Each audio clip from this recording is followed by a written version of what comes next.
practicing dentistry approximately 23 years now. Education started after high school. I went to Fordham University in New York and was a biology major, pre-med.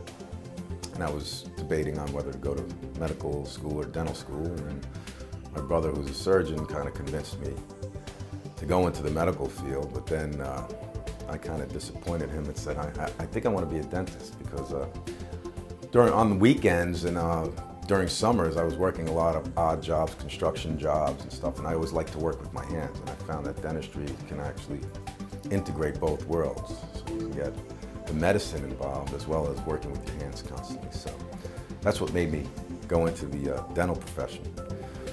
After Fordham, I went to State University of New York at Stony Brook, which is a very demanding school and tough school to get into, and I was lucky to get into that. And when I finished there, I was accepted at the largest dental residency in the country at St. Barnabas Hospital in New York.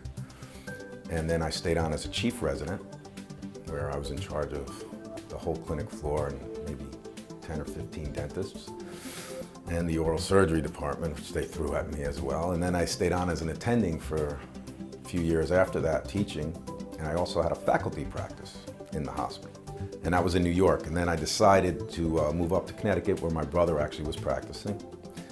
And he kind of convinced me it'd be a good place to come. So we came up here, we put up a shingle, and 2 days a week I would commute up here to do it from New York. And the other 3 days I would work in New York. And then finally we got busy enough up here, I just made the move up here and got married, had kids, the whole story, just like that.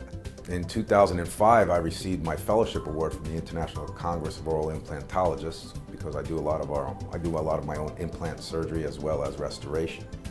And then last year, 2014, I received my mastership award from the Academy of General Dentistry, which is only awarded to approximately 1% of the dentists in this country. So it was a pretty big to-do. It was fun. I had my mom come watch me walk down the aisle and graduate again after all these years. And that's it. And I strive on continuing education. I'm constantly educating myself to get better. You know, it was told to me a long time ago by one of my mentors when I was little that the best investment you can make is in yourself. So we constantly educate myself, and I demand that from my employees as well. There's no doubt the most satisfying aspect of my job is changing a person's life.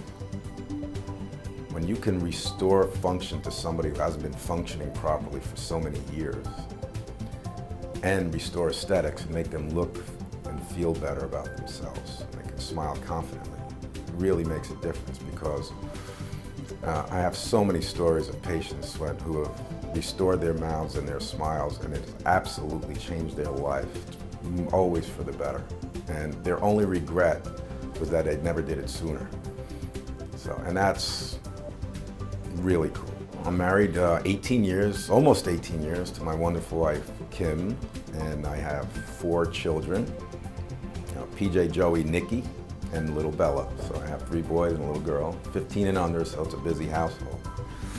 I'm very involved in their life as well out of the practice. I'm actually on the board of directors of the local Little League. I help set up the Little League. I coach 3 baseball teams, 3 basketball teams, involved with a lot of consultation on a lot of other league issues, and I also assist on a football team. So always involved with the kids, love helping the kids. In this country, unfortunately, childhood obesity is getting big, so keeping them active not only helps them physically, but mentally. I'm noticing my children all thrive academically, and I think a lot of it has to do is we have them working in sports pretty much all year long. So, well, my personal philosophy, whether it's professional or personal, they're very similar. I'm always striving to be better. To be a better practitioner, to be a better dad, to be a better coach, to be a better husband. And that translates and emanates throughout the office.